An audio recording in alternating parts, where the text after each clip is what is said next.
على سيدنا محمد وآله الطاهرين اللهم صل على محمد وآل محمد. الکافی کتاب التوحید باب حدوث العالم و اثبات المحدث کے کائنات کے حدوث کے اوپر دلیل دی گئی ہے، اور حدیث نمبر 6 کا ہم مطالعہ کر رہے تھے۔ حدیث نمبر 6 علامہ مجلسی رحمۃ اللہ علیہ نے جیسے ذکر کیا ہے کہ دقیق ترین احادیث میں سے یہ ایک حدیث ہے، اور اس میں بے شمار براہین موجود ہیں جو توحید کے اوپر پیش کیے گئے ہیں، لیکن دقت کر کے ہم انہیں سمجھ سکتے ہیں۔ ہم سب کا ان دروس میں تو احاطہ نہیں کریں گے جو شارحین الکافی نے ذکر کیا ہے۔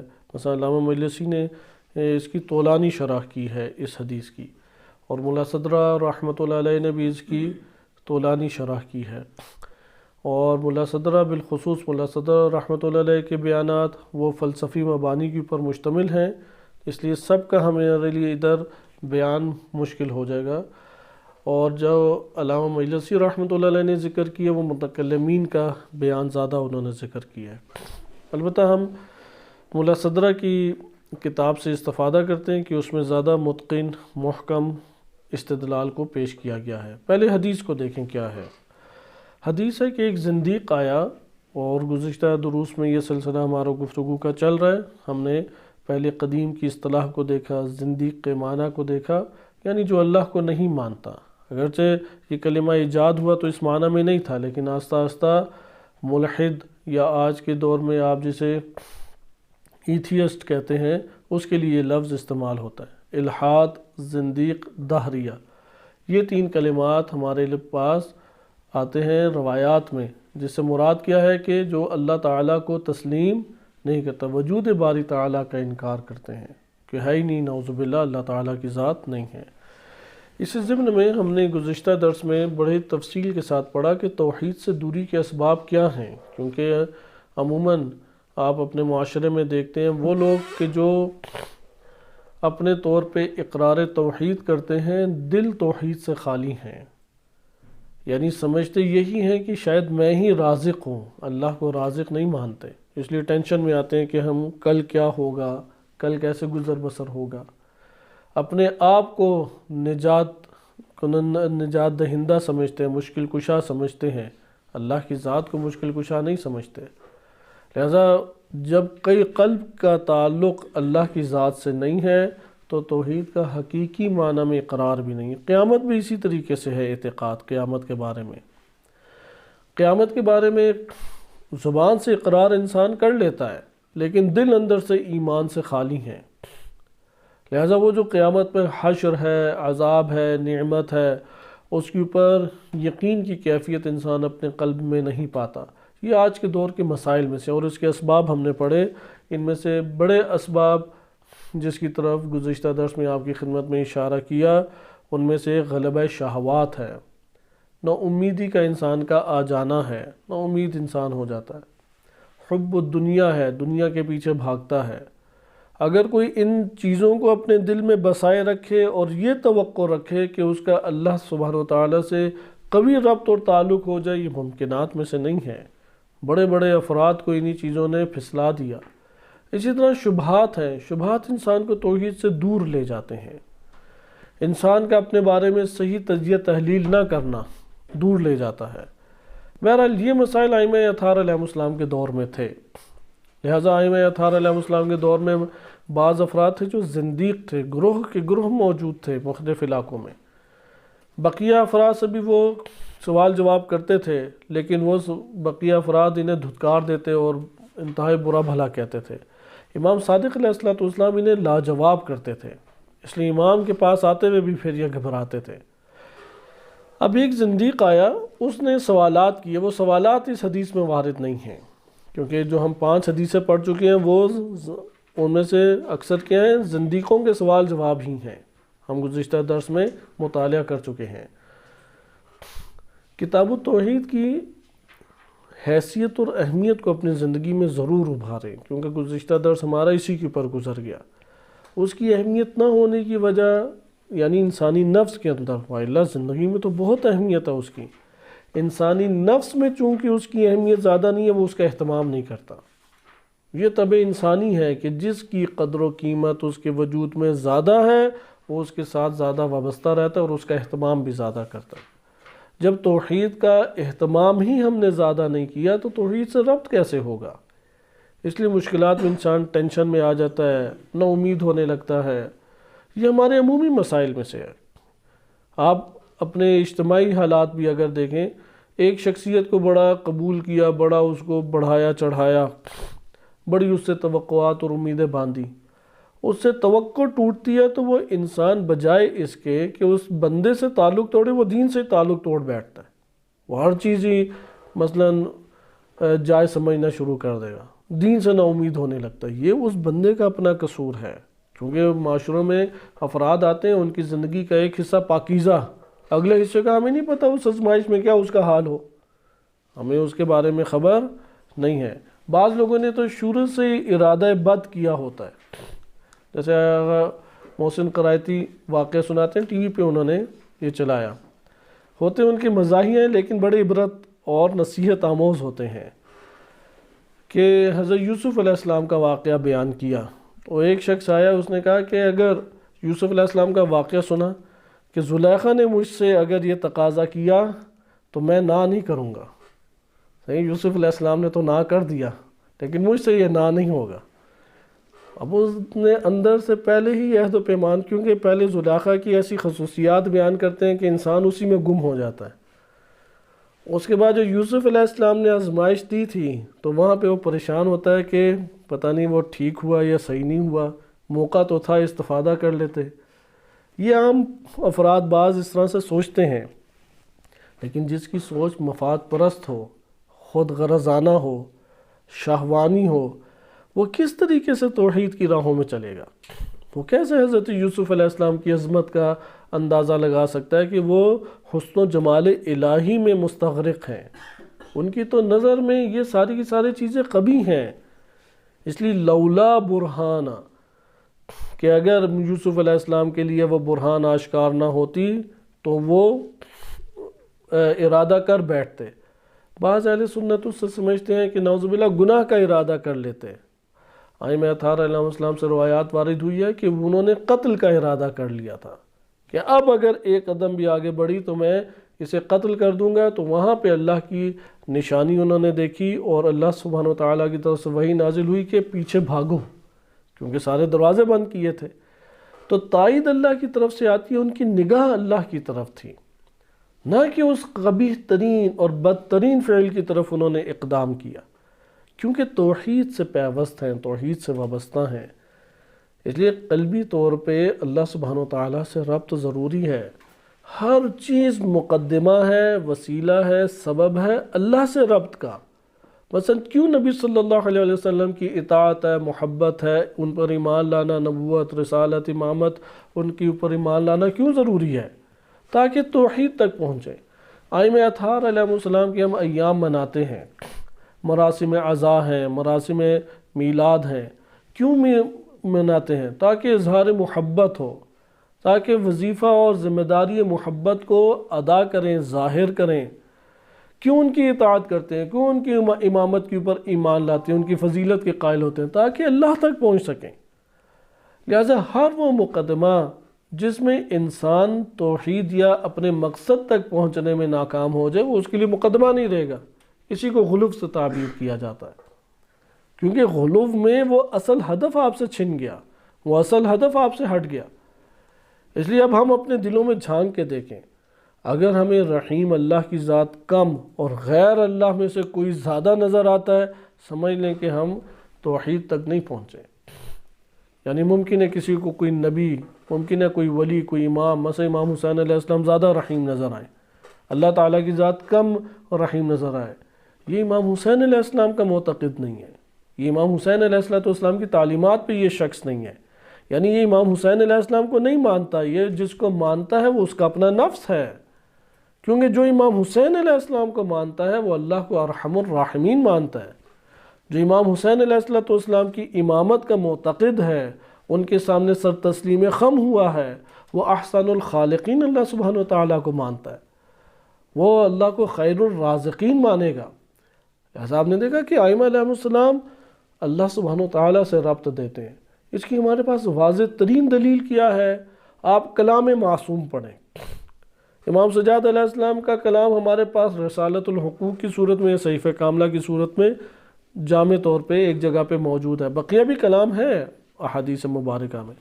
آپ صحیفہ کاملہ دیکھیں، کس کا تذکرہ ہے؟ توحید۔ امیر المومنین علیہ السلام کا کلام دیکھیں، نہج البلاغہ، 90% توحید کا تذکرہ، 90%۔ یعنی جہاں جہاں پہ کلمات اور خطبات ہیں، آغاز توحیدی کلمات سے ہے، اللہ کی طرف رجوع کا حکم ہے۔ آپ بقیہ ائمہ علیہ السلام کا کلام دیکھیں، توحید۔ اس لیے کہا گیا کہ امام تک پہنچو گے توحید تک پہنچ جاؤ گے۔ جو امامت کے ساتھ وابستہ نہیں ہوا وہ توحید کے ساتھ بھی وابستہ نہیں ہوا۔ توحید کی پھر دقتیں ہیں۔ ایک رب تو ہمارا اعتقاد کے اعتبار سے ہے، بقیہ انسان کی توجہ کے اوپر ہے۔ یہ ایک، آپ اس کو آج کے دور میں کہتے ہیں عرفانی نکتہ، جبکہ یہ واجب نکتہ ہے ہر انسان کے لیے۔ انسان ہر وقت اللہ کی طرف اس اعتبار سے توجہ کرے، ہر وقت اللہ سبحانہ وتعالیٰ کی طرف، وعلیکم السلام، اس اعتبار سے توجہ کرے کہ اللہ رب ہے۔ مثلا ایک تدبیر میری ہے، آپ کی ہے، ہم اتنے سال یہ پڑھیں گے، اس مہینے یہ کریں گے، یہ اعمال انجام دے لوں تو پڑھائی اس طرح سے ہو جائے گی، پیسے کا اہتمام اس طرح سے ہو، یہ تدبیر میری ہے۔ میں اپنا رب خود نہیں ہوں، میرا رب بھی کون ہے؟ وہ رب العالمین ہے، وہ تمام جہان کا رب ہے۔ ایک اس کی تدبیر ہے، غالب کس کی تدبیر ہوگی؟ غالب اللہ کی تدبیر ہوگی۔ لہذا اللہ کی تدبیر کیسے سمجھیں؟ حال کے ذریعے سے۔ جو حال ہے وہ تدبیر الہی ہے، اور اس تدبیر الہی کو پڑھنے کے لیے انشاءاللہ آگے آ رہی ہیں روایات، بڑی خوبصورت آیات ہیں، انتہائی خوبصورت آیات۔ رزق کے معاملے میں زیادہ پریشان نہ ہو۔ وَاعْلَمُوا أَنَّ اللَّهَ يَبْسُطُ الرِّزْقَ لِمَن يَشَاءُ وَيَقْدِرُ۔ اللہ نے نظام رزق مادی کا یہ بنایا ہے، سب کو برابر نہیں اللہ تعالیٰ نے رکھا، بعض کو اللہ نے مشیت کے تحت ہے، اللہ کے رزق مادی مشیت کے تحت ہے، ہماری بھاگ دوڑ کے مطابق نہیں ہے، ہماری ذہنی تگدو کے مطابق نہیں ہے، ہماری ذہانت ذکاوت کے مطابق نہیں ہے، مشیت الہی کے مطابق ہے۔ کسی کو اللہ سبحانہ وتعالیٰ نے وسیع رزق دے دیا، مشیت الہی یہ تھی، کسی کو تنگ رزق دے دیا۔ ہمارے ہاں تو ڈالر کو رزق سمجھا جاتا ہے آج کے دور میں، کیونکہ جب آتی ہیں گمراہیاں تو اسی طرح سے آتی ہیں۔ ڈالر سے حاصل کیا کرنا تھا؟ صحت، لذت، آرام۔ اگر وہ ڈالر سے نہ ملے تو ڈالر رزق ہے ہمارے لیے، صرف حساب ہے، روز قیامت اس کا حساب دینا پڑ جائے گا، کیونکہ اصل رزق ہے صحت میسر ہے، شکر ادا کرے اللہ کا۔ کتنے ایسے افراد ہیں اولاد ہی نہیں ہوتی، رزق اولاد سے محروم ہیں، تمام پیسہ لگا چکے ہیں، اولاد نہیں ہے ان کی، تمام طریقے اختیار کر چکے ہیں، اولاد نہیں ہے۔ کیوں؟ کیونکہ رازق اللہ کی ذات ہے، وہ تنگی رزق سے اسے آزما رہا ہے۔ یہ چین باچین نہ ہو، پیروں فقیروں کے چکر نہ کاٹتا پھرے، اپنے آپ کو ذلیل و خوار نہ کرے، رضا الہی پہ راضی ہو جائے۔ پروردگار تو حکمت جانتا ہے، میں تھوڑی جانتا ہوں، تدبیر تو میرا رب ہے، تو نے میری تربیت کرنی ہے، مربی تو ہے، میں تھوڑی اپنے آپ کا مربی ہوں۔ تجھے پتہ ہے کہ کون سی نعمت مجھے ملنی چاہیے کون سی نہیں، میں ہر حال میں تیری رضا کے اوپر راضی ہوں۔ لہذا رزق اللہ نے پھیلا دیا بعض لوگوں کے لیے، ہر نوع رزق انہیں دیا، صحت بھی دی، اولاد بھی دی، گھرانہ بھی دیا، مال و دولت بھی دی، یعنی جس سے گزارا ان کا اچھا خاصا تمام ضروریات زندگی پوری ہو سکیں، اور عزت بھی معاشرے میں دی۔ بعض کو تنگی دی بعض جہاز سے، یہ بھی کوئی خوشحال نہیں ہے، ان کے لیے اور مسائل ہیں، ان کے لیے ایسا نہیں ہے کہ کوئی اضطراب ہی نہیں ہے، کوئی مشاکل ہی نہیں ہے، نہیں، ان کی اپنی پھر ایک مشکلات ہے۔ مثال کے طور پہ کہاں پیسہ خرچ کریں، حساب دینا ہے، کھا کھا کے تھک گئے، پیٹ ہر چیز کا، نیند کا بھی پیٹ بھر دیا، جنسیات کا بھی پیٹ بھر لیا، معدہ بھی کھانے پینے سے بھر لیا، اب کیا کریں؟ وہ محافل سے بھی پیٹ بھر لیا، اب اضطراب ہے اندر، یہاں تک کہ خودکشی کر لیتے ہیں۔ ابھی یہ ایران کے اندر ہی ایک جو ان کی بڑی معروف اداکارہ تھی، چند دنوں پہلے، ایک دو دن پہلے، اس نے 100 گولیاں کھا کے خودکشی کر لی، 40-42 سال عمر ہے اس کی۔ کیسی اس کی عزت، شہرت، پیسہ، مال، دولت، صحت، سب کچھ ہے، ایسا اضطراب، ایسا گناہوں میں زندگی بسر ہوئی، وہی اضطراب ہے، اور کون سا اضطراب ہونا ہے؟ عزت تو ان کی ہوتی ہی نہیں ہے، کیونکہ اداکارہ بنتی ہی ہر ملک میں تب ہے کہ پہلے اس کی عزت نیلام ہو، والا اس کو کام ہی نہیں ملتا۔ یہاں پہ بھی ایسا ہے کہ ایک خاتون ہے، وہ کربلا گئی، اداکارہ تھی ان کی معروف، 50 سال یا اس سے کچھ اوپر عمر ہے، اور وہاں پہ توبہ طائب کر کے آئی اور حجاب پہن لیا، اور حجاب پہن کے ساری زیارات کی، تو اس کے اوپر اتنا زیادہ یہاں پہ بولا گیا جس کی کوئی حد نہیں، یعنی یہ جو ان کا شوبز کی دنیا ہے، بہت اس کی توہین کی۔ تو اس نے کہا کہ میں یہ حجاب نہیں اتاروں گی بے شک کام نہ ملے۔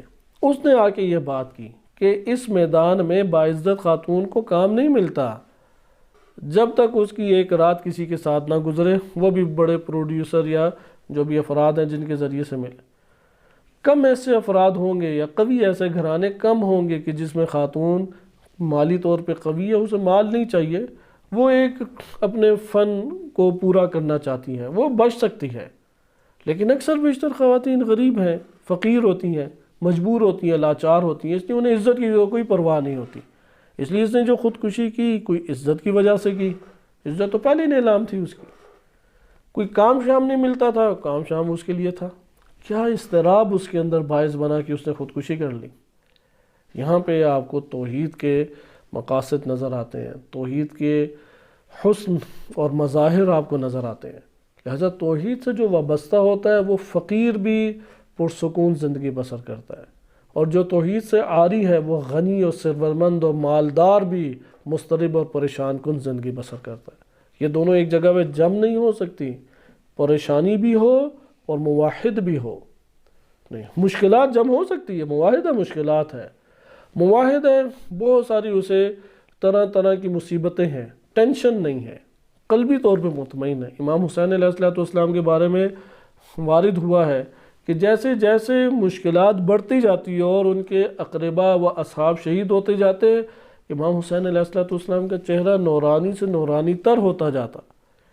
اور اس میں آپ سب سے بڑھ کر دیکھیں، کیونکہ انسان کے لیے یہ منظر دیکھنا سخت ہے، مارا جائے کوئی عزیز اس کی نگاہوں میں، مثلا ماں کے سامنے بچہ مر جائے، یہ ماں کے لیے زیادہ تکلیف ہے یا وہ بچے سے پہلے ماں خود مر جائے؟ مرنا تو ہے، کون سے زیادہ منظر تکلیف دہ ہے؟ بچہ سامنے مارے۔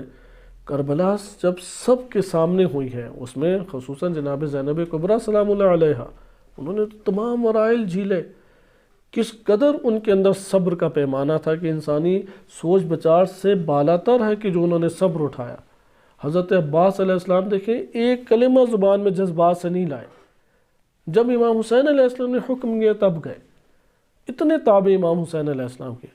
ہمارے ادھر تو ایک زلزلہ آ جائے یا ایک بندہ ہی مر جائے تو اپنی بدحواسی ہم دیکھیں گے کہ کیا ہوتی ہے، وہ اطاعت کے پیمانے ہم سارے کے سارے ممکن ہے بھول جائیں، لیکن یہ توحید کی عظمتوں کے اوپر فائز شخصیات تھیں۔ لہذا یہ ہے کہ ائمہ اطہار علیہ السلام توحید سے وابستہ کرنا چاہتے تھے۔ یہاں پہ پھر جب پرسکون کچھ حالات ہوتے ہیں تو انسانی ذہنوں میں بہت سارے الٹے سیدھے سوالات ابھرتے ہیں۔ اچھا اللہ نظر کیوں نہیں آتا؟ اچھا اللہ تعالیٰ ہے، اب اللہ نے مہلت دی ہے ایک مدت، تو جیسے مشرکین بھی کہتے تھے کہ انبیاء، مختلف انبیاء کو یہ مشرکین نے کہا کہ اتنی زیادہ جو ہمارے سامنے آپ باتیں کرتے ہو تو ٹھیک ہے، اللہ سے کو ہمیں مار دے، ابھی ہم بھی دیکھتے ہیں مرتے ہیں، یعنی ابھی دعا کرو۔ وہ ضد باندھ لیتے، ابھی آپ دعا کریں کہ ہم مر جائیں۔ اب وہ پھر نبی کیا جواب دیتے ہیں؟ اللہ نے ایک وقت رکھا ہے، اس وقت میں جب عذاب آئے تو کوئی نہیں بچے گا۔ قرآن کی آیت ہے۔ وہ پھر تمسخر اڑاتے، کہکہے لگاتے، تانے کستے ان کے اوپر، الفاظ کس کے چلے جاتے۔ لہذا شبہات کا انسان شکار ہوتا ہے۔ ائمہ اطہار علیہ السلام نے ان شبہات سے بھی نکالا۔ ان میں سے ایک روایت ہمارے پاس یہی ہے کہ جس کا انشاءاللہ تعالی ہم کوشش کریں گے کہ اختتام کے حد تک پہنچ جائے۔ سوال یہ تھا، یعنی امام علیہ السلام کی تشریح سے یہ سوال سامنے آتا ہے، سوال والا زندیق کا روایت میں ذکر نہیں ہے، کہ اگر دو خدا ہوتے تو کیا ہوتا؟ جیسے بعض ہیں نا، وہ اس طرح سے ہیں کہ میں تو زیادہ خداؤں کا قائل ہوں اس لیے میرے خدا زیادہ قوی ہیں، تو میں ایک خدا کے قائل ہوں، تمہارا یہ خدا کس طرح سے سارے امور انجام دے گا؟ میں تو اتنے خداؤں کا قائل ہوں، مشکل ہی نہیں ہے۔ تو امام علیہ الصلوۃ والسلام نے اس جگہ پہ جواب دیا. پہلا جواب تھا جس کو ہم نے اقناعی جواب کہا، اور دوسرا برہانی جواب ہے. میں تیزی سے آپ کی خدمت میں یہ روایت کا حصہ پڑھتا ہوں تاکہ جہاں پہ ہم پہنچے تھے اس کو آج ہم ملاحظہ کریں. امام صادق علیہ السلام نے فرمایا تمہارا یہ قول کہ دو قدیم ہیں. کتنے ہیں؟ دو قدیم. قدیم یعنی قدیم ذاتی، نہ کہ قدیم زمانی. اصطلاح آپ پڑھ چکے ہیں، ہمیں 1-2 درسوں میں صرف اس اصطلاح کو ہم نے زیر بحث لائے اور اس کو ہم نے ملاحظہ کیا. دو قدیم یعنی دو خدا ہیں. اب سوچیں نا کہ اگر دو خدا ہو تو کیا ہوگا؟ دو اللہ ہے، نعوذ باللہ. آپ کو یہ کہے کیسے اس کی بات کو رد کریں گے؟ تو امام علیہ السلام نے فرمایا کہ مثلا تمہارا یہ جو کہنا ہے کہ یہ دو ہیں، تو یہ ممکن ہے ثنوی ہو، جو کہ کہتے تھے ایک ظلمت کا خدا ہے اور ایک نور کا یا خیر کا خدا ہے. دو خدا ہے. کہا کہ یہ دو خدا یا دونوں قوی ہوں گے، یہ پہلی صورت امام نے بیان کی، او یکون ضعیفین، یا دونوں ضعیف ہوں گے، یا تیسری صورت کیا تھی؟ او یکون احدہما قویا والآخر ضعیفا. دونوں ضعیف ہونے سے تو کوئی خدا نہیں کہتا، اس لیے امام نے اس کے اوپر تبصرہ کیا ہی نہیں. کون ضعیف کو خدا مانتا ہے؟ آج آگے کیا ہوگا؟ یا دونوں قوی ہیں یا دونوں میں سے ایک قوی اور ایک ضعیف ہے. اگر دونوں میں سے ایک قوی اور ایک ضعیف ہے تو قوی خدا ہوگا، جو ضعیف ہے وہ خدا نہیں ہے.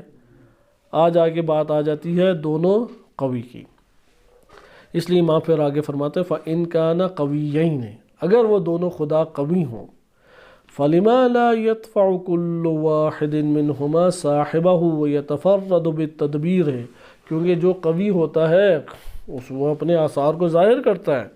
یہ ہم تفصیل سے نقطہ گزشتہ درس میں پڑھ چکے ہیں کہ جو بھی شخص قوی ہوتا ہے وہ اپنے مقاصد کو حاصل کرنے کے لیے دوسرے کو دفع کرتا ہے، دوسرے کو دور کرتا ہے.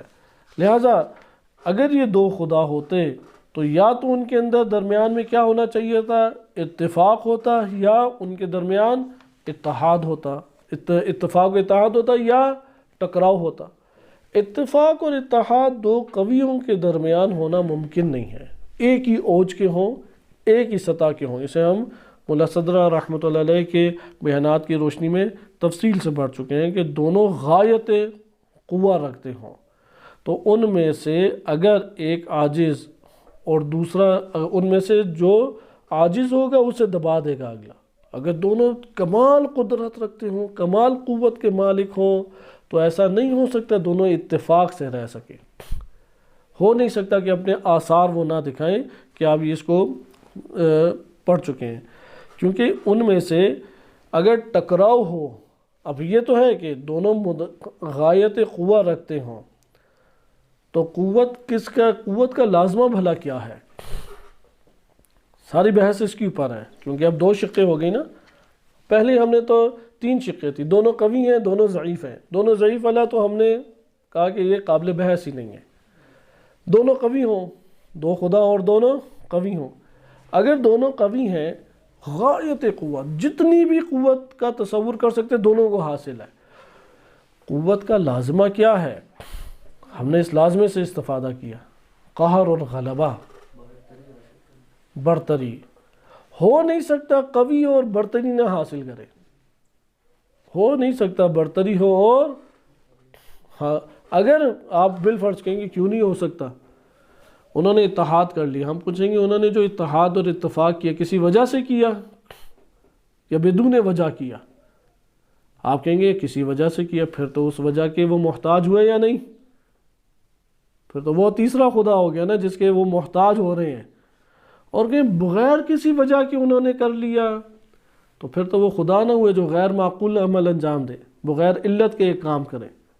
صحیح ہے، وہ تو پھر ان کی دیگر صفات، پھر وہ عبث کام کرنے والے ہیں، لغو کام کرنے والے ہیں، لہو لعب انجام دینے والے ہیں. اور کہتے ہیں لہو لعب انجام نہیں دیتے، وہ تو حکمت والا کام کرتے ہیں. اچھا وہ حکمت کے پھر محتاج ہوئے. یہ چیز ایک خدا کے اوپر بھی آئے گی، ہم اس میں دیکھیں گے. اسی لیے حکمت کو پہلی صفت نہیں اللہ کی قرار دیا گیا، آئے گا انشاءاللہ. لیکن یہاں پہ آپ دیکھیں کہ وہ جو اتحاد ہے، کیونکہ اتحاد بدون حکمت نہیں ہو سکتا، وہ پھر اس اتحاد میں کیا تھے؟ مجبور ہوئے تو یہاں پہ عاجز دونوں کہلائیں گے. محتاج یعنی عاجز پھر صاحب قدرت نہ ہوئے، وہ محتاج کس کے ہو گئے؟ اس کے لازمے کے. اس لیے قہر، اس لیے یہ والا ہمارا بند ہو گیا، جانب بند ہو گئی کہ وہ دونوں اتحاد اور اتفاق کر لیں. نہیں، وہ دونوں اگر کمال قدرت کے مالک ہیں تو حتماً ایک دوسرے پہ غلبے کی کوشش کریں گے. غلبہ حاصل ہو گیا یا غلبہ حاصل نہیں ہوا، اگر جو صاحب قدرت ہوگا وہ غالب آ جائے گا، اور جو نہیں اس کے مقابلے میں جو دوسرا ہوگا وہ کیا ہو جائے گا؟ عاجز. اور عاجز خدا نہیں ہوتا، آ جا کے بات پھر ایک خدا پر آ جائے گی. اس لیے امام علیہ السلام نے فرمایا فَلِمَا لَا يَدْفَعُ كُلُّ وَاحِدٍ مِّنْهُمَا، ان میں سے ہر ایک دور نہیں کرتا صاحبہ اپنے دوسرے ساتھی کو، دوسرے خدا کو. وَيَتَفَرَّدُ بِالتَّدْبِير، اور تدبیر میں جو اکیلا اور تنہا نہیں ہو سکتا. اس کو آپ صحیح طرح سے تب سمجھ سکیں گے اگر گھر کے اندر خاتون گھر کو چلانے والی ہوتی ہے تو آپ دوسری شادی کر کے ایک اور خاتون لے آئیں، پھر آپ کو معلوم ہوگا کہ غلبے کی کوشش ہوتی ہے یا نہیں ہوتی. اور اگر اکیلا مرد ہے کہ جو حاکم گھر کو چلاتا ہے، وہ ایک اور ایسے فرد لے آئے، مثلا بڑا بھائی ہو یا والد ہو، اور وہ وہاں پہ تدبیر کرتے ہوں، آپ دیکھیں گے دونوں کی تدبیر متفق نہیں ہے. ایک جگہ پہ ایک ریاست میں ایک گھر کے اندر دو مدیر یا دو مدیریت کرنے والے افراد نہیں ہو سکتے کبھی بھی. حتماً جو قوی اور قادر ہے وہ غلبے کی کوشش کرے گا. اس لیے امام نے اس سے استفادہ کیا وہ یتفرد بالتدبیر، اور تدبیر تنہا طور پہ کرے. وَإِن زَعَمْتَ، اور اگر تم یہ گمان کرتے ہو ان احدہما قوی، ایک قوی والآخر ضعیف، اور دوسرا کیا ہے؟ ضعیف. کیونکہ تین تھے نا احتمال، دونوں قوی دونوں ضعیف، اور ایک قوی ایک ضعیف. دو ضعیف کو تو کوئی خدا نہیں کہتا، اس لیے امام نے اسے بیان ہی نہیں کیا. دو قوی والی صورت آپ نے دیکھ لی، حل ہی نہیں ہوتی، دو قوی ہو ہی نہیں سکتے. حتماً ایک غالب اور ایک مغلوب ہے، ایک قاہر اور ایک مقہور ہے. تو تیسری صورت ایک قوی اور دوسرا ضعیف. فثبت انہ واحد، امام نے اس پہ بھی بحث نہیں کی، کہا کہ اس سے ثابت ہو گیا ایک ہے. کیوں امام نے کہا ایک ہے؟ کیونکہ ضعیف خدا نہیں ہو سکتا. کما نقول للعجز الظاہر فی الثانی، جس طرح سے ہم قائل ہیں کہ جو دوسرا ہے وہ ظاہری طور پہ عاجز ہو گیا ہے، تو بس جب ظاہری طور پہ عاجز ہو گیا تو وہ خدا نہیں ہے. فَإِن قُلْتَ إِنَّهُمَا اثنان، اب امام ایک اور برہان دے رہے ہیں، یہ ختم، اسے ہم نے اقناعی قرار دیا. اب آپ دیکھ رہے ہیں دو خداؤں کی نفی کے اوپر امام ایک اور انداز میں اب دلیل بیان کر رہے ہیں. یہاں پہ وہ زندیق وہ پہلے کوئی نہیں حل کر پاتے تھے، دوسرے کے اوپر تو اور ان کی عقل متحیر ہو کے رہ جاتی تھی. اس لیے جو سرداران ملحدین تھے وہ امام صادق علیہ السلام کو کہتے تھے ما ھذا بشر، یہ بشر نہیں ہے، بشر کی شکل میں ممکن ہے کوئی ملک آیا ہو. اس لیے آپ آگے اب دیکھیں کہ امام کیسے کلام فرماتے ہیں. فَإِن قُلْتَ، اگر تم یہ کہتے ہو إِنَّهُمَا اثنان، وہ دو ہیں، لم یخلو، پھر بات یہاں سے خالی نہیں ہے، ان یکون متفقین من کل جہت، ہر جہت سے متفق ہیں. دو کب ہوتے ہیں؟ یہ گزشتہ دروس میں بار بار یہ تکرار ہو چکی ہے. کب دو ہوتا ہے؟ جب نقطہ افتراق ہو، اختلاف ہو. اگر کوئی اختلافی اور فرق کرنے والا نقطہ ہی نہیں ہے، وہ دو نہیں ہے. امام فرماتے ہیں کہ من ان یکون متفقین من کل جہت، ہر جہت سے، حتیٰ کہ اجمال اور تفصیل کی جہت سے بھی متفق ہو. او مفترقین من کل جہت، یا تمام اعتبار سے ایک دوسرے سے جدا ہوں گے. صحیح ہے؟ یا ہر جہت سے، ہر لحاظ سے دونوں برابر ہیں، یا ہر لحاظ سے دونوں ایک دوسرے سے جدا ہیں. پھر ذکر کہ فَلَمَّا رَأَيْنَا الْخَلْقَ مُنْتَظِمًا، اب یہ ہمارے پاس پچھلے درس کی دلیل تھی. امام علیہ السلام نے کس طریقے سے کائنات کے اوپر غور و فکر کر کے جو ہمارے پاس دلائل آتے ہیں اس سے استفادہ کیا. اس کو قرآن کریم بیان فرماتا ہے اس طریقے سے سَنُرِيهِمْ آيَاتِنَا فِي الْآفَاقِ وَفِي أَنفُسِهِمْ حَتَّى يَتَبَيَّنَ لَهُمْ أَنَّهُ الْحَقُّ. ہم اپنی آیات، آفاق یعنی اپنے نفس باہر، ہمارے نفس باہر، کائنات کے اندر اپنی آیات انہیں دکھائیں گے، اپنی نشانیاں دکھائیں گے، ان قریب ہم انہیں دکھائیں گے۔ اور ان کے نفوس کے اندر بھی کب تک یہ دکھاتے رہیں گے؟ حتی یتبین انہ الحق، یہاں تک کہ ان کے لیے واضح ہو جائے کہ وہ ذات حق ہے۔ یا یہ کہ افلم یکفی بربک، کہ کیا آپ کے رب کے لیے اتنا کافی نہیں ہے؟ انہ علی کل شیء شہید، ہر شے کے اوپر وہ شاہد شہید ذات موجود ہے۔ اس کو ملا صدر رحمۃ اللہ علیہ نے سب سے جامع ترین آیت قرار دیا، اور برہان صدیقین اسی سے انہوں نے استدلال قائم کیا۔ ہمارے لیے تو کوئی ممکن ہے کہ اس میں ایسی چیز نہ دکھائی دے، افلم یکفی بربک، کہ کیا آپ کے اولم یکفی بربک انہ علی کل شیء شہید، ممکن ہے ہمارے لیے اس میں کوئی ایسی چیز نہ ہو، لیکن ملا صدر رحمۃ اللہ علیہ کہ وہ تمام فلاسفہ میں سب سے دقیق تر فیلسوف اور کامیاب ترین فیلسوف گزرے ہیں، وہ اس کو برہان صدیقین اسی سے ثابت کرتے ہیں۔ بہرحال آئیں کائنات کے اوپر غور و فکر کر کے، حتیٰ کہ بعض آیات ہمارے پاس ہیں کہ قرآن نے خصوصی حکم دیا کہ اس مادی کائنات کے اوپر غور و فکر کرو، دیگر جہانوں کے اوپر غور و فکر کرو۔ اگر اس کائنات کے اوپر غور و فکر نہ کریں، معرفت الہی، معرفت ربوبی صحیح حاصل نہیں ہو سکتی۔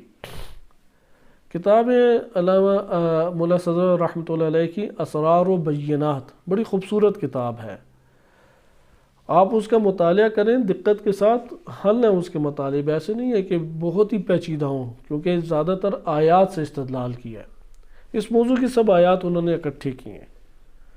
جیسا کہ یہ قرآن کریم کی آیت ہے کہ سوتے جاگتے اٹھتے بیٹھتے وہ کیا کرتے ہیں؟ اللہ کا ذکر کرتے ہیں۔ وَيَتَفَكَّرُونَ فِي خَلْقِ السَّمَاوَاتِ وَالْأَرْضِ، یعنی اہل ذکر، اللہ کے ذکر میں مشغول افراد، وہ کون ہستیاں ہوتے ہیں؟ کامیاب افراد دو خصوصیات کے مالک ہوتے ہیں، پہلا ہے اٹھتے بیٹھتے اللہ کا ذکر، صحیح ہے کہ وہ سوتے جاگتے کیا کرتے ہیں؟ اللہ کا ذکر کرتے ہیں، اور دوسرا کیا ہے؟ فی خلق السماوات والارض، غور و فکر، وَيَتَفَكَّرُونَ فی خلق السماوات والارض، یہ دو خصوصیات جمع ہو جائیں تو پھر انسان بے اختیار یہ کہہ بیٹھتا ہے کہ ما خلقت ھذا باطلا، یہ پروردگار یہ تو نے باطل خلق نہیں فرمایا، ابھی تو آسمان پہ نگاہ ڈالیں، ہمیں تو سورج اور چاند کی ضرورت تھی، بقیہ کی، عام انسان کہے گا بقیہ کی کیا ضرورت، پروردگار کیوں اسے خلق کر دی، اتنے بڑے کہ سورج ہی چھپ جاتا ہے۔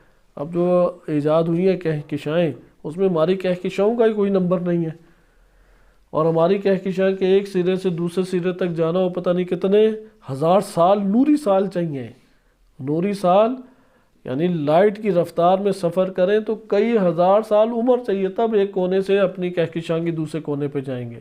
اور ہماری کہکشاں جسے ملکی گلیکسی کہتے ہیں، ملکی ویو، یہ جو گلیکسی کا نام کہکشاں کا نام رکھے، یہ بقیہ کہکشاؤں کی نسبت نہ ہونے کے برابر ہے، سب سے چھوٹی کہکشاں ہے، اس قدر بڑی اللہ تعالیٰ نے مادی جہان کو خلق کیا۔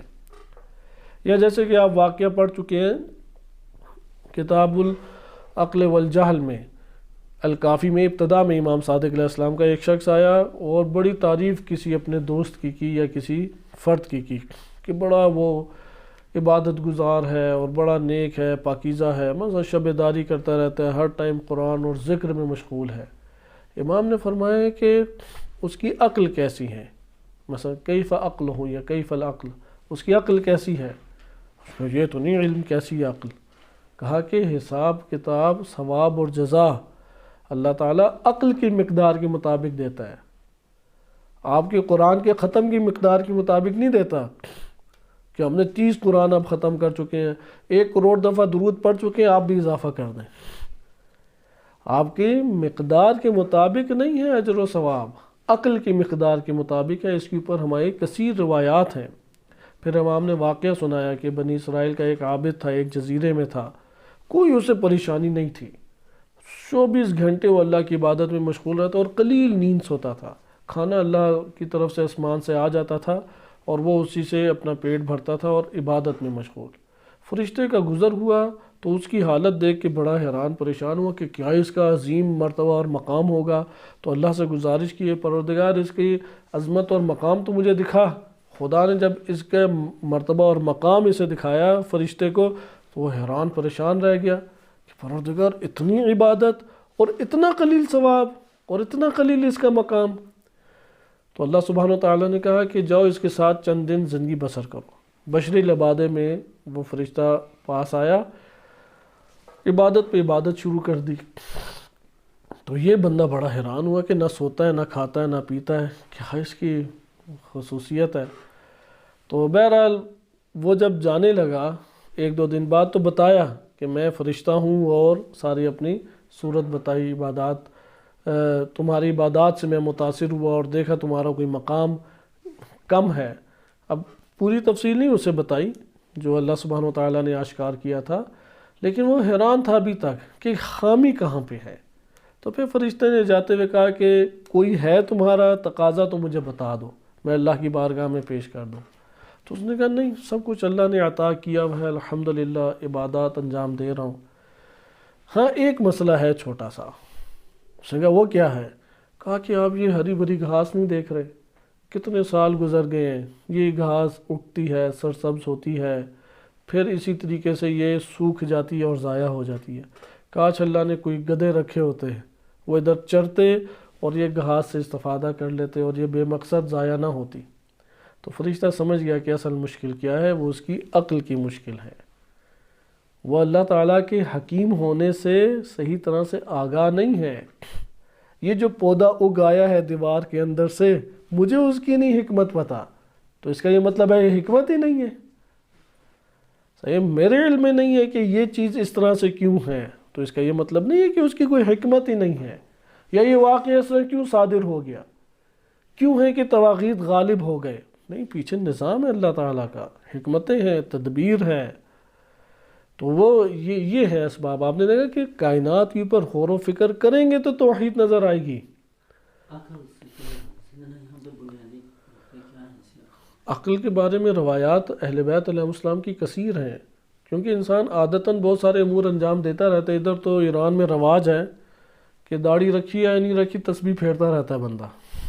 صحیح ہے، نماز پڑھتا ہے یا نہیں پڑھتا ایک رواج ہے اس کا. تو بعض لوگ ہیں کہ وہ اذکار پڑھتے ہیں، بعض اذکار پڑھتے ہیں نفع کو حاصل کرنے کے لیے، پیروں فقیروں نے دیے ہوتے ہیں. بعض ہیں کہ اپنے گمان میں پڑھتے ہیں، جیسے مردہ وفات پا جائے تو کہتے ہیں جتنے قرآن پکڑ کے پھونک دیں تو وہ خوشحال ہو جائے گا، پھر خواب میں انہیں اسی طرح سے نظر آتا ہے. اب خواب میں وہ نظر آتا ہے کیونکہ اندر محبت ہے. محبت کی صورت میں تمثلات جو ہوتے ہیں انسان کے خیالات اور خواب میں، وہ ہمیشہ اچھے ہوتے ہیں، نہ کہ اس مردے کا حال اچھا ہے. وہ دلیل نہیں ہے کسی قسم کی. عقل پیمانہ ہے حق اور باطل کے اندر، خیر و شر کی پہچان کا. عقل کے ذریعے سے معرفت الہی حاصل ہوتی ہے. عقل کے ذریعے سے اپنے امراض کی طرف توجہ جاتی ہے، جس کو ختم کرنا ہے، کمالات کی طرف بڑھتا ہے. عقل حیوان اور انسان میں بنیادی ترین فرق کرنے والی چیز ہے. بہرحال کتاب العقل والجہل پڑھے، اس میں بہت خوبصورت بیان ہے انسان کی خلقت میں عقل کا کردار. حتیٰ کہ یہ روایت ہے کہ اگر ایک عابد صبح سے رات سے صبح تک عبادت میں مشغول رہے، عبادت میں مشغول ہونے کا مطلب کیا ہے؟ مسلسل یا دعائیں پڑھ رہا ہے، یا مناجات کر رہا ہے، یا گریہ ہوزاری کر رہا ہے، یا قرآن کریم کی تلاوتیں کر رہا ہے، یا نمازیں پڑھ رہا ہے. یہ ہے عبادت. اگر ایک عابد پوری رات عبادت کرتا رہے، عاقل نہیں ہے ساتھ، تو عالم کی نیند جو ہے وہ اس کی عبادت سے بہتر ہے. یہ الکافی کی روایت ہے. عالم کی نیند اس عابد کی عبادت سے بہتر ہے. اس لیے روایات میں ہے کہ عابد کی عبادتوں سے متاثر نہ ہو، لمبے رکوع سجود سے کسی سے متاثر نہ ہو. امام صادق علیہ السلام سے منسوب روایت ہے. بندے کو اس کے معاملات سے پرکھو، وہ معاملہ کیسا کرتا ہے، زبان دی ہے تو عمل کرتا ہے یا نہیں، گھر میں اس کا رویہ کیسا ہے، مالی جو معاملہ کرتا ہے وہ کیسا ہے، لوگوں سے اخلاقیات کا رابطہ اس کا کیسا ہے. اس سے بندہ پہچانا جاتا ہے. اس لیے امام صادق علیہ السلام فرماتے ہیں کوئی بہت لمبے رکوع سجود کرے، اس سے نہیں پہچانا جاتا. بہرحال ملا صدرہ رحمۃ اللہ علیہ نے جو یہ دلیل پیش کی ہے، یہ دلیل انہوں نے امام صادق علیہ الصلوۃ والسلام نے جو دلیل پیش کی وہ کائنات کے نظم سے ہے، لیکن اسے ملا صدرہ نے کہا یہ برہانی دلیل ہے، اسے برہان کے میزان کے اوپر لاتے ہوئے ہم اگر بیان کریں تو اس میں کئی دشواریاں اور اصطلاحات کی دنیا میں وارد ہونا پڑے گا، اس لیے ہم امام کے کلام سے استفادہ کرتے ہیں اور بعض حصہ ملا صدرہ کے کلام کا اختیار کرتے ہیں۔ دیکھیں اس میں امام فرماتے ہیں فَلَمَّا رَأَيْنَا الْخَلْقَ مُنْتَظِمًا، ہم نے جب دیکھا مخلوق کو کہ بڑی منظم مخلوق اس دنیا میں موجود ہے، یعنی ہر چیز نپے تلے مقدار اور نپے تلے انداز سے موجود ہے۔ بس آپ دیکھیں کہ چونٹی کو اللہ نے کیسے خلق کیا۔ امام علی علیہ السلام کا خطبہ آپ نے نہج البلاغہ میں پڑھا ہوگا، بہت خوبصورت خطبہ ہے، اگر نہیں پڑھا تو ضرور اسے مطالعہ کریں، آڈیو میں بھی ہے۔ مور کی خلقت کے اوپر امام علی علیہ السلام کا بڑا بہترین خطبہ ہے کہ آج کے سائنٹسٹ بھی اتنا غور و فکر نہیں کر سکے۔ اسی طرح چونٹی کے متعلق امام علیہ السلام نے جو بیان فرمایا نہج البلاغہ میں، ٹڈی کے بارے میں امام کا یہ دیکھیں، یہ ہے کائنات پہ غور و فکر کرنا۔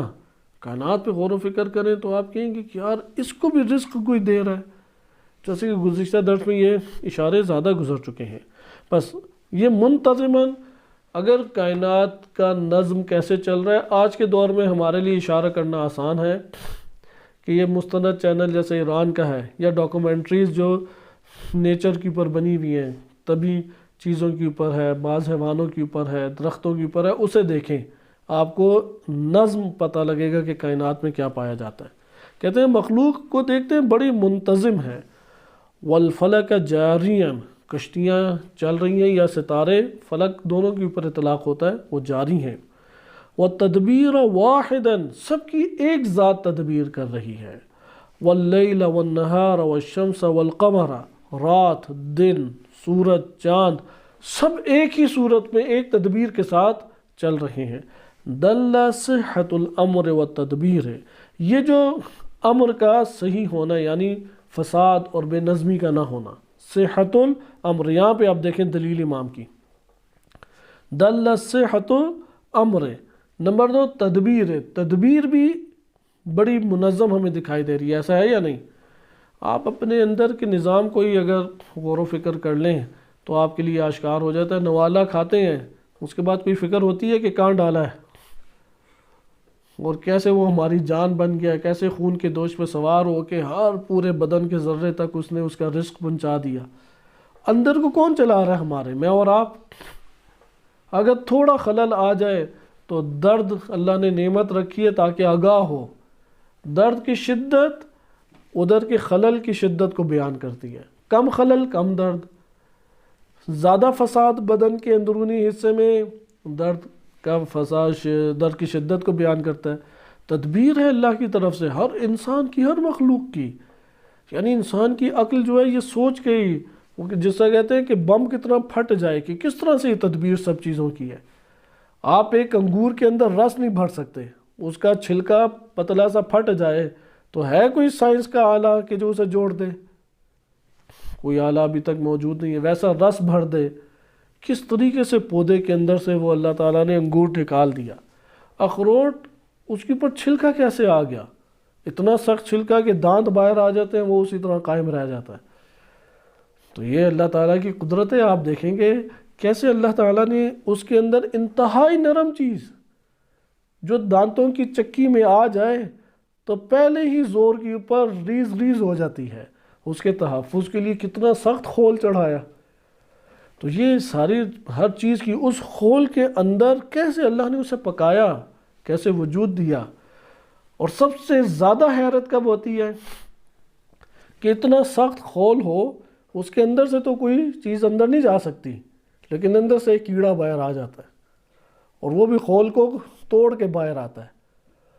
تو انسان حیران ہوتا ہے کہ آیا کہاں سے تھا یہ؟ پھر دانت کہیں جو اس نے کاٹا ہے، کس طریقے سے اس نے، خدا کا ایک عجیب نظام ہے کائنات میں، اس کے وجود کا بھی نظام ہے اور اس کے فنا کا بھی نظام ہے، عجیب نظام۔ فنا معدوم نہیں ہے، ذہن نشین رکھیں۔ فلاسفہ بالخصوص اور عرفا ذکر کرتے ہیں فنا اور معدوم دو الگ الگ معنی ہیں۔ فنا یہ ہوتا ہے وجود ہے لیکن قلیل، اس کا اظہار ظاہر ہونا قلیل ہو گیا، یہ فنا ہے۔ معدوم یہ ہے کہ ہو ہی نہیں سکتا، اس لیے کائنات وجود میں آ جائے کبھی معدوم نہیں ہو سکتی. کیوں؟ کیونکہ جب معدوم ہوگی وجود اور عدم کا اتحاد لازم آئے گا، اور یہ عقلاً بھی اور مشاہدتاً بھی محال ہے کہ وجود اور عدم آپس میں ملے. اس لیے جو شے کائنات میں وجود میں آئی ہے وہ معدوم نہیں ہو سکتی، فنا ہو سکتی ہے. لہٰذا آپ نے دیکھا کہ امام فرماتے ہیں صحت الامر و تدبیر ہے، تدبیر بہت تعجب آور ہے کائنات میں، بہت تعجب آور. وہ ائتلاف الامر ہے، اور ان امور کا ایک دوسرے سے سازگار ہونا. بعض اوقات ہم تدبیر کرتے ہیں تو پتہ لگتا ہے کہ کچھ اور ہی چیز بن گئی ہے. آپ ایک کھانا بنانے کی ذمہ داری لے لیں جس میں آپ نے چیزیں ڈالنی ہیں. اب آپ تدبیر اس کھانے کی کر رہے ہیں، اجزاء آپ کے ہاتھ میں ہیں، ساری چیزیں آپ کی قدرت میں ہیں، تو آپ جب ملائیں گے تو کیا چیز بن جاتی ہے؟ پتہ لگا خود ہی نہیں بندہ کھا پا رہا، کیونکہ سازگار نہیں کر پائے. اجزاء تھے، ڈالنا تھا، لیکن سازگار نہیں کر پا رہے. اس لیے یہاں پہ بھی ہے ائتلاف الامر. امر جو ہے وہ سازگار ہے. یہ تین چیزیں، صحت الامر نمبر 2، تدبیر نمبر 3، امر کا سازگار ہونا. علی ان المدبر واحد، یہ دلالت کرتا ہے کہ مدبر ایک ہے. دیکھیں یہ جو امام کا کلمات ہیں یہ بہت دقیق ہیں، اس لیے ان تین امور کو ذہن نشین کر لیں. نمبر 1 کیا ہے؟ صحت الامر، یعنی سارے امور صحیح چل رہے ہیں. صحت الامر سے کیا مراد ہے؟ فساد نہیں ہے کائنات میں، فساد نہیں ہے. صحت الامر، سارے امور کا صحیح چلنا. نمبر 2 والتدبیر، اور ان کی تدبیر مسلسل ہوتے رہنا، مسلسل ہوتے رہنا تدبیر. نمبر 3 وائتلاف الامر، امور کا کیا ہونا؟ سازگار آپس میں ہونا. یہ تین امور کا سازگار ہونا آسان نہیں ہے. آپ دیکھیں نا کہ ایک دیوار کے اوپر چھت ڈالنی ہو تو کتنی مشکلات پیش آتی ہیں، سازگار اس کے ساتھ کرنا پڑتا ہے. سازگاری اس وقت مشکل ترین، غور کریں، مشکل ترین مرحلہ ہوتا ہے. سازگار ہے ہر چیز. وہ جو سازگاری ہے یہ دلیل ہے کہ مدبر واحد ہے. یہ دوسرا برہان امام نے دی. پھر ثم یلزمک ان ادعیت اثنین فرجۃ ما بینہما، کہ اس کو بھی ہم پڑھ لیں کیونکہ ہم نے یہ جو دوسری دلیل ہے ملا صدرہ نے بیان کیا کہ پوری کائنات اللہ سبحانہ و تعالیٰ کے سامنے بالکل اسی طریقے سے ہے جیسے انسان کا ایک جسم. انسان کے جسم کے اندر اعضاء مختلف ہیں یا نہیں؟ ہر عضو کی جو ساخت ہے وہ بھی مختلف ہے یا نہیں؟ اس کی ذمہ داری بھی مختلف ہے یا نہیں؟ اس سب اختلاف کے باوجود اس کو جو کنٹرول کرتا ہے وہ ایک ذات ہے یا ایک سے زائد ذات ہے؟ وہ جو ایک ذات ہے وہ اس کو قوت عطا کر رہی ہے یا نہیں؟ اس طرح سے ملا صدرہ فرماتے ہیں کہ آپ اس کائنات کو دیکھیں، چاہے مجردات کی دنیا ہو، عقول ہو یعنی فرشتے ہوں، چاہے انسان ہو، جہان ہو، عالم عقل ہے، عالم ملکوت ہے، یا عالم یہ جس طرح دنیا ہے ناسوت ہے، سب کی سب مخلوق وہ ایک جسم کی مانند ہے. اور اس جسم میں جو قدرت ہے وہ اللہ کی طرف سے آ رہی ہے جسے فیض کہتے ہیں. یہ فیضان اللہ کی طرف سے جاری ہے جس کی وجہ سے یہ امر برپا ہوتا ہے. وہ اگر واحد ذات تدبیر نہ کرے یہ ساری چیزیں آپس میں ٹکرا کے ختم ہو جائیں گی. اس کو انہوں نے ملا صدرہ رحمۃ اللہ علیہ نے کافی تفصیل سے بیان کیا ہے. ہم اس تفصیلات میں نہیں جاتے، لیکن ہمارے لیے نظم کی اس جگہ پہ برہان نظم بھی پیش کی جا سکتی ہے کہ اس کے مقدمات ارادہ تھا کہ وہ بیان کیے جائیں، لیکن ابھی اس کی مہلت نہیں، انشاءاللہ کسی اور روایت کے ضمن میں اسے ذکر کریں گے. آپ تیسری اب برہان دیں گے. ثم یلزمک، پھر ایک اور چیز تجھے لازم ہو جائے گی. جس نے کہا نا دو خدائیں، پھر ایک اور چیز تجھے لازم ہو جائیں گی اگر تو ادعا کرتا ہے کہ دو قدیم ہیں، دو اللہ ہیں. وہ کیا لازم ہو جائے گا؟ فرجۃ بینہما حتی یکونا اثنین. ضروری ہے کہ کوئی ایسا نقطہ اختلاف ہو جو ان دونوں میں جدائی پیدا کر رہا ہو، ان دونوں میں ایک دوسرے سے تمیز دے رہا ہو. فرجۃ کہتے ہیں وہ شے جو دو چیزوں میں جدائی پیدا کرتی ہے. صحیح ہے؟ یعنی وہی بات جو ہم نے کی کہ دوئی کب لازم آتی ہے؟ کہ جب کوئی نہ کوئی نقطہ اختلاف ہو، ورنہ دو نہیں ہے۔ اس کے اوپر دقت کریں، فلسفہ اسلامی میں بھی دلیل آتی ہے اور یہ علم کلام میں بھی ہمارے دلیل آتی ہے۔ دو کب ہوتا ہے؟ جب کوئی نہ کوئی نقطہ، اگر کوئی نقطہ اختلاف نہیں ہے تو دو۔ ادھر امام نے کہا کہ جب تم دو کہہ رہے تو حتماً تم اس بات کے قائل ہو کہ کوئی نقطہ اختلاف ادھر موجود ہے، حتی یکون اثنان، تاکہ وہ دو ہو جائیں، وإلا دو نہیں ہے۔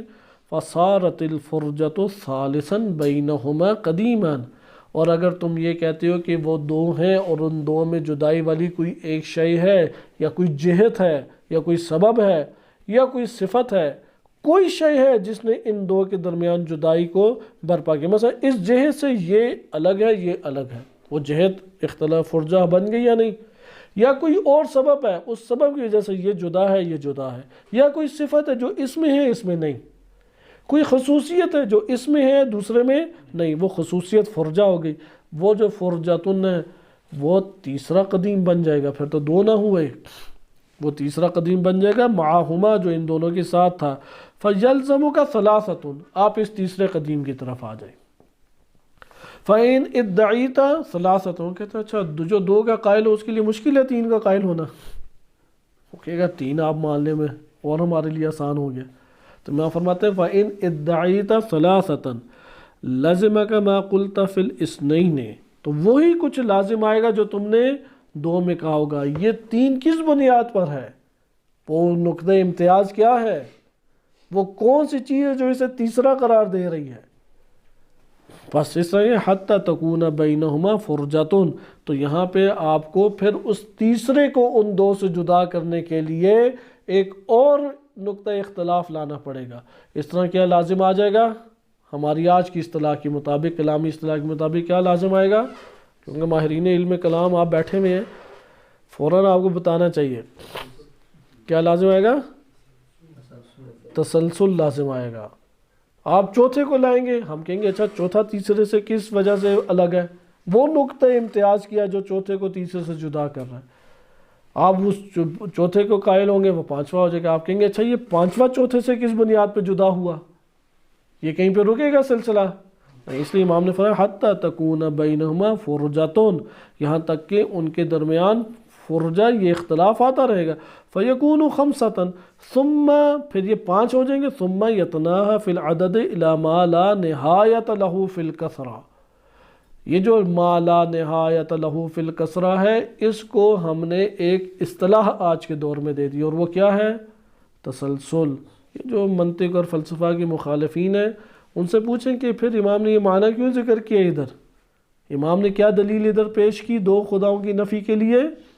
تسلسل کی، کہ وہ پھر عدد میں، وہ عدد وہاں منتہی ہوگا جس میں کثرت میں کوئی نہایت باقی نہیں رہتی۔ قال ہشام، کیونکہ ہشام بن حکم نے یہ حدیث نقل کیا، وہ کہتے ہیں فکان من الزندیق ان قال، یہاں تک کہ زندیق جو ہے وہ اس جگہ پہنچا فمد دلیل علیہ، چلو یہ تو باطل ہو گیا، میری باتیں تو باطل، آپ جو کہتے ہیں ایک اللہ ہے اس پر دلیل کیا ہے؟ پھر صحیح، اس پر دلیل کیا؟ فقال ابو عبداللہ علیہ السلام، انشاءاللہ ہم اس کو اگلے درس میں پڑھیں گے، میں ایک دو لائنوں کا ترجمہ فقط پڑھ دوں، بس اب ہمیں یہ بات ثابت ہو جانی چاہیے تین دلیلیں امام نے دی اور انتہائی قوی دلیلیں ہیں، دو اللہ نہیں ہو سکتے، انتہائی قوی دلیل۔ پہلی دلیل میں نا وہ لازمہ ذہن سے نکل جاتا ہے، بندہ پھنس سکتا ہے، دونوں قوی ہیں اور دونوں اتحاد کر لیں، تو آپ کہیں گے اتحاد انہوں نے کسی سبب کی وجہ سے کیا یا بدون سبب کیا؟ آپ کہیں گے اچھا کسی سبب کی وجہ سے، پھر فوراً وہ کہے گا ہاں نہیں بدون سبب، ہر دو طرح سے پکڑا جاتا ہے، لیکن وہاں پہ آپ کہیں گے دونوں میں معارضہ کیوں ہوگا؟ کیونکہ قوی کا لازم قہر، اس نقطے کو آپ نے ادھر یاد رکھنا ہے، یہ نقطہ رہ گیا تو بقیہ تو واضح ہے، دو ضعیف خدا نہیں ہو سکتے، ایک قوی ایک ضعیف خدا ضعیف نہیں ہو سکتا، دو قوی ہوں تو وہاں پہ ہمارے پاس دلیل کہاں پہ آئے گی کہ جو قوی ہے اس کا لازمہ کیا ہے؟ غلبہ، قہاریت، وہ اوپر آنا چاہے گا، جب اوپر آنا چاہے گا تو ایک دب جائے گا اور ایک غالب آ جائے گا، جو دب جائے خدا نہیں۔ دوسری دلیل نظم سے، تیسری دلیل نقطہ اختلاف سے، لا متناہی سلسلہ، لہذا اب اس نے کہا فمد دلیل علیہ ہے، آپ جو اللہ کہتے ہیں اس پر دلیل کیا ہے۔ قال ابو عبداللہ علیہ السلام، اس کی پر دلیل ہے وجود الافاعیل۔ پھر امام علیہ السلام، یہاں پہ ایک سوال ابھرتا ہے، امام کیوں کائنات کے اندر تدبیر اور نظم سے دلائل لے کے آ رہے ہیں؟ کیا وجہ ہے؟ اس کی بنیادی وجہ یہ ہے کہ جو زندیقیت اور الحاد کے درجے پہ گرا ہوا شخص ہے وہ مادہ پرست ہے، اور وہ حواس کے ذریعے سے مادی امور کے اوپر یہ اعتقاد رکھتا ہے، اس سے ماوراء کے اوپر اعتقاد نہیں رکھتا۔ سائنس نے بھی آج یہی مشکل یونیورسٹیز میں کھڑی کر دی ہے۔ ایک عام انسان یا میڈیا یہی شکل دکھاتا ہے، تم نے یہ کیا وہ کیا، یا تمہاری لک بڑی اچھی تھی، قسمت بڑی اچھی تھی۔ ہزاروں کارٹون انہوں نے بنا دیے، جنگل میں جا رہا ہے، کوئی اسے پوچھتا ہی نہیں، اچانک اسے مثال کے طور پہ کوئی انگوٹھی مل گئی، کوئی ماسک مل گیا، کوئی پتا مل گیا، کچھ نہ ملے تو کوئی حیوان مل جاتا ہے۔ آج کے دور میں تو کارٹون ایسے بنے ہیں، کوئی حیوان عجیب و غریب مل گیا، اسی کی وجہ سے سارے امور ہو رہے ہیں، اور خوش قسمت ترین انسان۔ یہ شیطانی شبہات ہیں۔ حقیقت میں اللہ کی ذات ہے جو نافع ہے، جو ضرر دور کرنے والی ہے۔ لہذا وجود الافاعیل، بہت سارے افعال کا وجود، دلت علی، یہ سارے افعال یہ دلالت کرتے ہیں، رہنمائی کرتے ہیں، ان صانعا صنعہا، کہ ان کو انجام دینے والی ایک ذات ہے، ایک ذات ہے جس نے انہیں خلق کیا ہے۔ الا تری انک اذا نظرت الی بناء مشید مبنی، کیا تم نے نہیں دیکھا ایک بڑی بلڈنگ جو بڑی مضبوط بنائی گئی ہو، علمت ان لہ بانیا، تو تم اس فوراً بلڈنگ کے بارے میں کیا کہتے ہو؟ اسے کسی نے بنایا ہے۔ وَإِن كُنْتَ لَمْ تَرَ الْبَانِي، کیا تم نے جا کے دیکھا تھا؟ ہم نے ان بلڈنگوں کو بنانے والا دیکھا ہے؟ آپ کو آئے تو ساری بلڈنگیں بنی ہوئی تھیں یا نہیں؟ تو آپ دیکھ کے کیا کہتے ہیں؟ کسی نے بنایا یا خود بخود بن گئی ہیں؟ کوئی ملحد پکڑ کے لے آئے، کوئی کافر پکڑ کے لے آئے، کوئی پڑھا لکھا پکڑ کے لے آئے، جاہل پکڑ کے لے آئے، کوئی ہوگا یہ کہ کسی نے نہیں بنائی، خود بخود بن گئی ہے؟ نہیں ایسا ہو سکتا۔ وَلَمْ تُشَاهِدْهُ، جبکہ تم نے اس کا مشاہدہ نہیں کیا۔ قَالَ فَمَا ہوا، وہ وجود الافعال کیا ہے؟ قَالَ شَيْءٌ بِخِلَافِ الْأَشْيَاءِ ارْجِعْ بِقَوْلِ إِلَى إِثْبَاتِ مَعْنًى وَأَنَّهُ شَيْءٌ بِحَقِيقَةِ الشَّيْئِيَّةِ۔ یہ اور دقیق ترین تعبیرات ہیں کہ انشاءاللہ تعالی اس کو اگلے درس میں ملاحظہ کریں گے۔ صلی اللہ علیہ سیدنا محمد وآلہ الطاہرین۔